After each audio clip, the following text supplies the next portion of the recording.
Antoine se tenait devant la boulangerie où il avait passé les 5 dernières années de sa vie. Le cœur battant comme un tambour de guerre.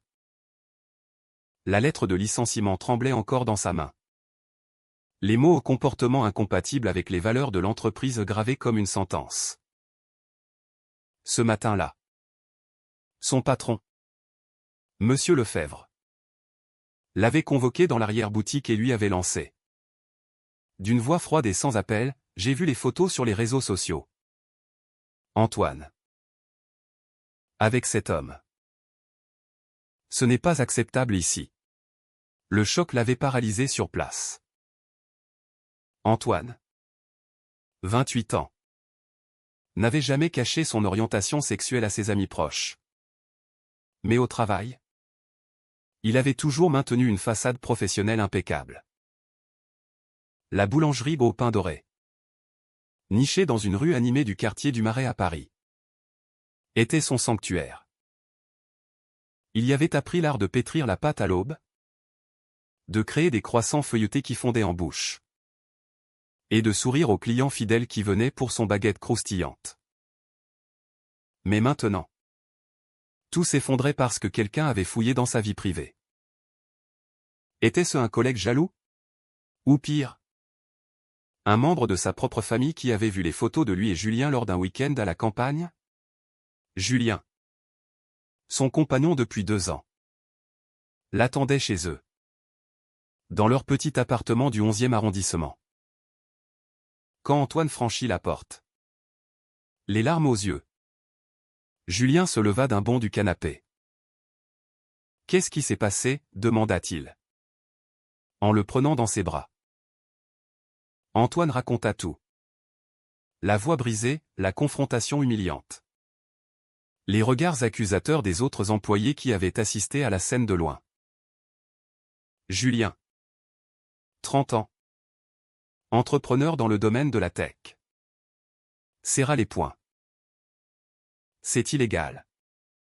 Antoine. On peut les poursuivre pour discrimination. Je connais des avocats spécialisés. Mais Antoine secoua la tête. Accablé par un mélange de rage et de honte. Poursuivre en justice? Cela signifierait exposer leur relation au grand jour. Affronter les tribunaux. Et peut-être même alerter sa famille conservatrice de Provence, qui ignorait tout de sa vie amoureuse. Sa mère, veuve pieuse, passait ses journées à l'église et à critiquer les mœurs modernes de la capitale. Son frère aîné, marié avec 2 enfants, lui répétait souvent « Reste discret. Antoine. La famille n'a pas besoin de scandale. Comment leur dire qu'il aimait un homme? Que cet amour était la seule chose qui le faisait se sentir vivant dans une ville qui, malgré sa réputation libérale, cachait encore des poches de préjugés tenaces. Les jours suivants furent un tourbillon de doutes.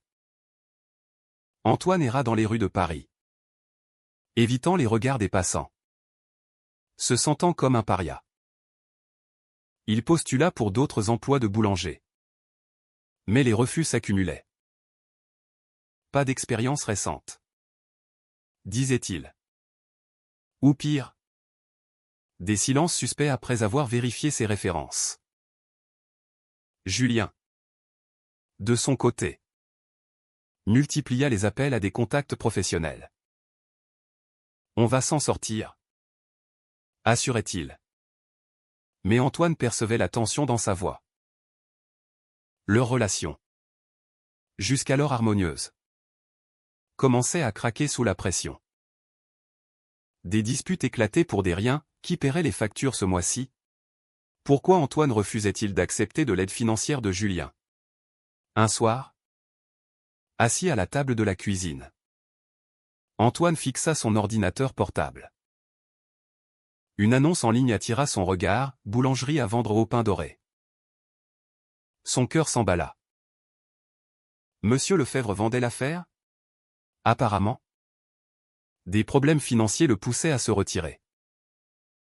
Antoine calcula mentalement, avec ses économies et un prêt que Julien pourrait garantir. Il pourrait racheter l'endroit. Mais l'idée était folle. Retourner là-bas. En propriétaire. Sans dire un mot sur son passé? C'était une revanche silencieuse. Un moyen de transformer l'humiliation en triomphe. Pourtant, cela impliquait de mentir, de cacher sa véritable motivation, et peut-être de confronter à nouveau ces gens qui l'avaient rejeté. Julien, apprenant le plan, hésita. C'est risqué. Antoine. Et si ta famille l'apprend? Et si les employés te reconnaissent et refusent de travailler pour toi? Mais Antoine, pour la première fois depuis le licenciement, sentit une étincelle de détermination. C'est exactement pour ça que je dois le faire. Pour prouver que je vaux plus que leurs préjugés. Ils passèrent la nuit à discuter, pesant les pour et les contre. Julien finit par céder, touché par la résilience de son compagnon. Ensemble, ils commencèrent à monter le dossier pour l'achat. Les semaines suivantes furent un exercice de discrétion. Antoine contacta un notaire anonymement, utilisant un intermédiaire pour masquer son identité. Monsieur Lefebvre, pressé par ses dettes, accepta l'offre sans poser trop de questions. Le jour de la signature, Antoine se présenta masqué par un chapeau et des lunettes, prétextant une allergie. Lefebvre signa les papiers, soulagé, sans se douter que l'acheteur était l'homme qu'il avait chassé comme un pestiféré. Quand Antoine rentra chez lui, les clés en main, il s'effondra dans les bras de Julien. « C'est fait » murmura-t-il. Mais au fond de lui, il savait que ce n'était que le début. Comment gérer les employés? Comment affronter les clients qui le reconnaîtraient? Et surtout, comment empêcher que cette victoire ne se transforme en une nouvelle source de conflits intérieurs? La nuit tombait sur Paris. Et Antoine, allongé aux côtés de Julien, fixait le plafond. Les doutes revenaient en force. Étaient-ce de la vengeance ou de la justice? Avait-il le droit de manipuler ainsi les gens? Julien, sentant son agitation, se tourna vers lui. « On traverse ça ensemble, » dit-il doucement. Antoine hocha la tête. Mais son esprit bouillonnait. Le lendemain, il devrait affronter la réalité, reprendre les rênes d'un lieu chargé de souvenirs douloureux. Le soleil se levait à peine quand Antoine poussa la porte de Gaupin Doré pour la première fois en tant que propriétaire. L'odeur familière de farine et de levure l'assaillit. Mélange de nostalgie et d'amertume. Les employés.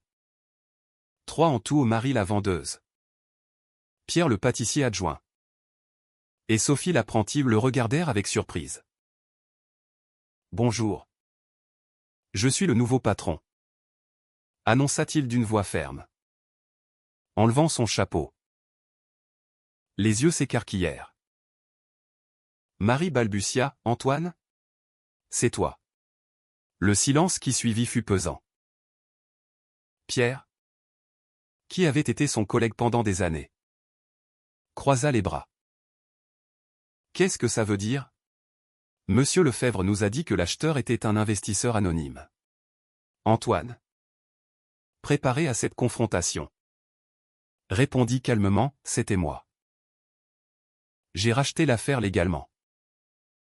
Si vous voulez partir, je comprendrai. Mais si vous restez, on travaille comme avant. Sans rancune. » Sophie, la plus jeune, hocha la tête, impressionnée par son audace. Marie, après un moment d'hésitation, soupira, « D'accord. Mais ça va être bizarre. » Les premiers jours furent un test d'endurance. Antoine se leva à 4 heures du matin pour préparer les fournées, ses mains retrouvant instinctivement les gestes oubliés. Mais chaque regard en coin Chaque murmure derrière son dos ravivait la blessure du licenciement. Pierre, en particulier, semblait hostile. Un après-midi, alors qu'il rangeait les étagères, il lâcha: « Tu sais pourquoi Lefebvre t'a viré? Hein? Pas juste pour les photos. C'était pour l'image de la boulangerie. Les clients traditionnels n'aiment pas ça. » Antoine serra les dents. Et toi? Pierre? Tu penses comme lui? Pierre haussa les épaules. Je fais mon boulot. C'est tout. À la maison. Julien observait l'évolution avec inquiétude. Tu es épuisé. Antoine. Et si cette revanche te détruit? Antoine. Assis sur le balcon avec une tasse de café. Admis, peut-être. Mais je dois prouver que je peux diriger cet endroit mieux que Lefebvre. Leur relation, déjà tendue par le stress financier, subissait de nouvelles épreuves. Julien, occupé par son start-up, rentrait tard. Et les dîners se transformaient en silence lourd. Un soir, Julien explosa: « Tu passes plus de temps là-bas qu'avec moi. C'est comme si tu te punissais toi-même. » Antoine, piqué au vif, rétorqua: « Et toi? Tu ne comprends pas ce que c'est que d'être rejeté pour qui je suis. » La dispute les laissa tous deux blessés. Julien partit se promener seul dans les rues de Paris, repensant à leur rencontre 2 ans plus tôt, lors d'une soirée entre amis. Antoine, avec son sourire timide, l'avait conquis par sa passion pour la boulangerie. Mais maintenant, cette passion semblait consumer leur amour. De son côté, Antoine appela sa mère pour la première fois depuis des mois. « Maman, j'ai une nouvelle, j'ai acheté une boulangerie. » Elle s'enthousiasma: « C'est merveilleux. Mon fils, viens nous voir avec ta petite amie. On fêtera ça. » Antoine déglutit. Pas de petite amie. Maman. Juste moi. Le mensonge pesait comme un fardeau. Bientôt, les rumeurs se propagèrent. Un client fidèle, un retraité du quartier, refusa de payer en voyant Antoine derrière le comptoir. « Je ne soutiens pas ce genre de choses. » marmonna-t-il en partant. Antoine encaissa le coup. Mais intérieurement, il bouillonnait. Pour contrer cela, il décida d'innover, introduire des pâtisseries inspirées de recettes provençales, pour attirer une clientèle plus diverse. Sophie l'aida avec enthousiasme.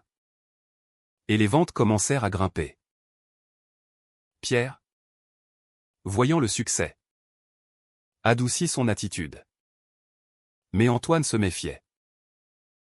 Était-ce sincère? Ou une façade?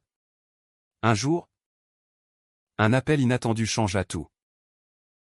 C'était son frère, Marc. Antoine. Maman m'a dit pour la boulangerie. Bravo. Mais j'ai entendu des trucs. Sur toi et un mec. C'est vrai?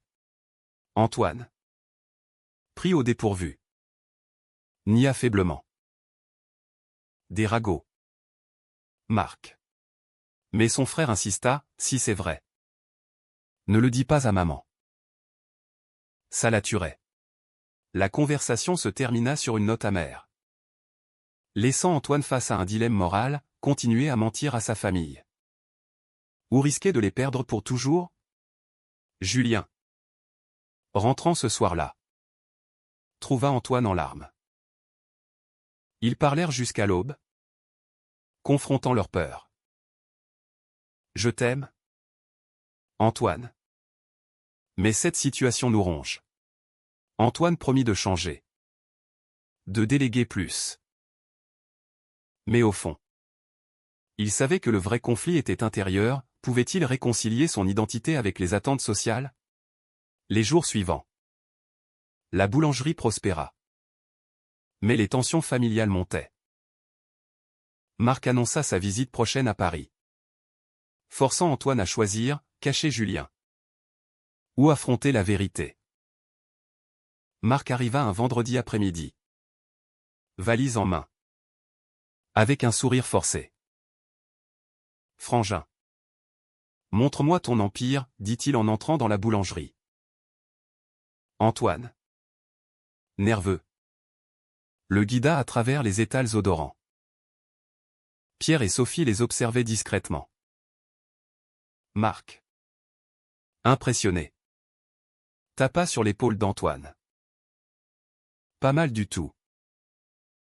Maman serait fière. Mais le soir, au dîner dans l'appartement, la tension éclata. Julien était là, présenté comme un ami proche. Marc, suspicieux, posa des questions. Vous vivez ensemble? C'est pratique. Antoine, mal à l'aise, changea de sujet. Mais Julien, las des mensonges, intervint. Marc, il faut qu'on parle. Antoine et moi, on est en couple.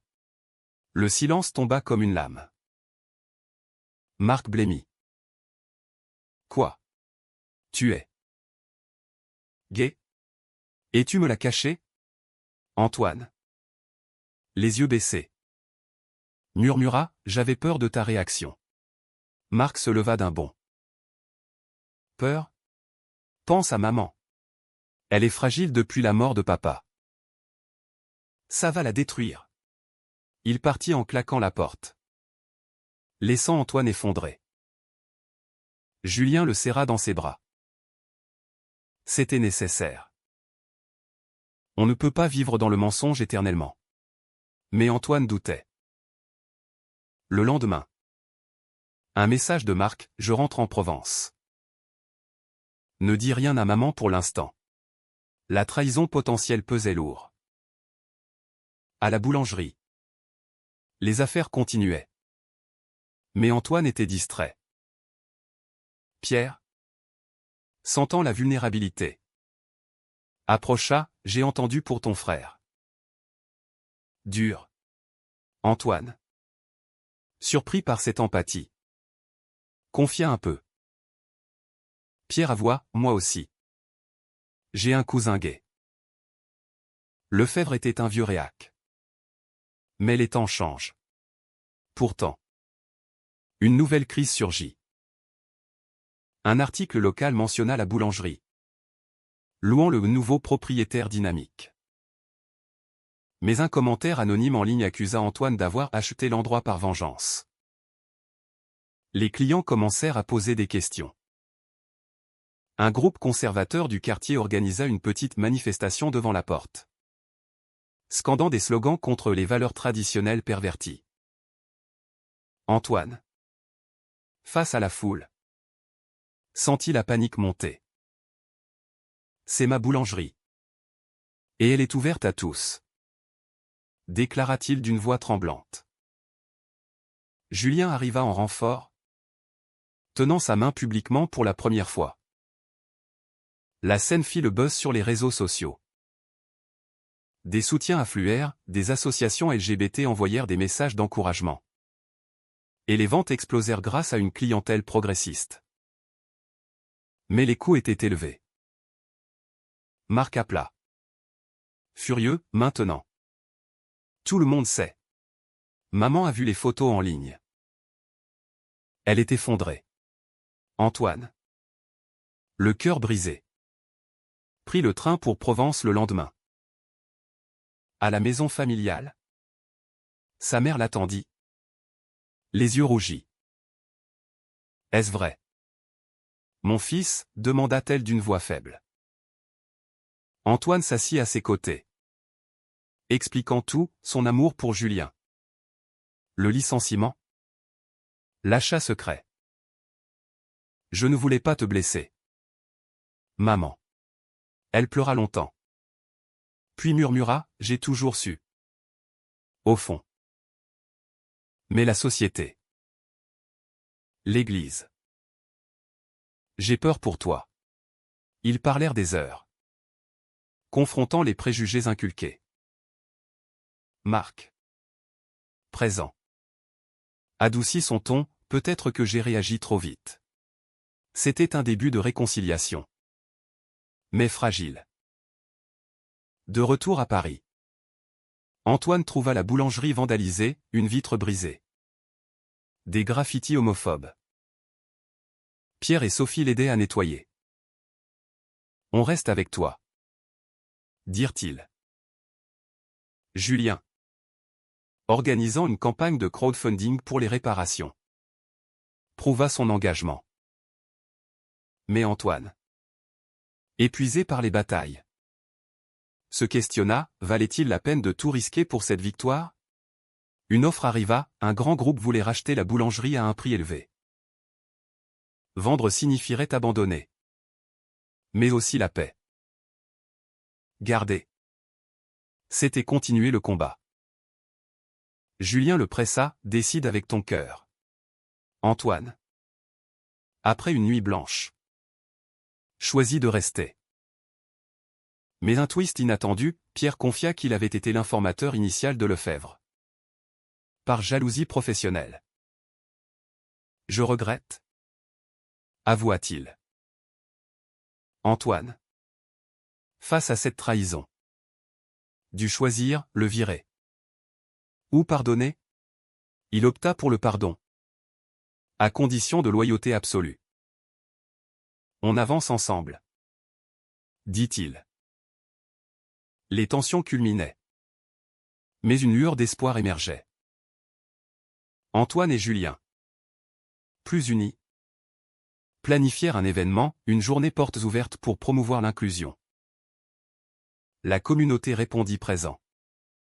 Transformant la boulangerie en symbole de résilience. L'événement fut un succès retentissant. Des dizaines de personnes affluèrent à Au Pain Doré. Goûtant aux nouvelles créations d'Antoine, des tartes arc-en-ciel symboliques. Sans être ostentatoire. Julien gérait l'accueil. Souriant aux alliés inattendus. Pierre. Rachetant sa faute. Aidait en cuisine avec zèle. Sophie postait des photos sur les réseaux. Amplifiant le buzz positif. Pour la première fois. Antoine se sentit accepté. Non malgré son identité. Mais avec elle. Pourtant. Les ombres persistaient. Sa mère appela, j'ai vu les nouvelles. Je suis fière. Mon fils. Mais prudente. Marc. De son côté. Promit de venir avec sa famille pour soutenir. C'était un pas vers la guérison familiale. Mais les cicatrices restaient. Un soir. Seul dans la boulangerie après fermeture. Antoine réfléchit au choix fait. Avait-il gagné en achetant cet endroit en silence? Ou avait-il simplement prolongé la souffrance? Julien. Entrant avec un bouquet de fleurs. Interrompit ses pensées. On a traversé l'enfer? Mais regarde-nous maintenant. Ils s'embrassèrent? Un moment de paix dans le chaos. Mais le lendemain apporta un nouveau défi, Lefebvre. Apprenant la vérité. Envoya une lettre menaçante. Accusant Antoine de fraude. Tu as caché ton identité lors de l'achat? Écrivait-il. Julien. Consultant un avocat. Rassura, c'est du bluff. Pas de base légale. Pourtant. Cela raviva les doutes d'Antoine. Était-ce éthique? Cette manipulation initiale? Les semaines suivantes virent une escalade. Des médias locaux couvrirent l'histoire. Dépeignant Antoine comme un héros de la lutte contre la discrimination. Des interviews suivirent, forçant Antoine à revivre les traumatismes publiquement. J'ai été viré pour qui j'aime, déclara-t-il à un journaliste. Les soutiens grandissaient.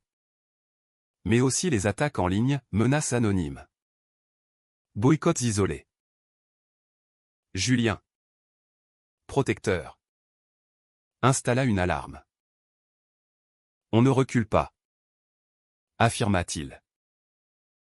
Un climax arriva quand Lefebvre confronta Antoine en personne. Tu m'as trompé, hurla-t-il dans la boulangerie. Les clients observaient. Tendu. Antoine. Calme. Répondit, vous m'avez discriminé. J'ai juste repris ce qui m'appartenait moralement. Lefebvre partit.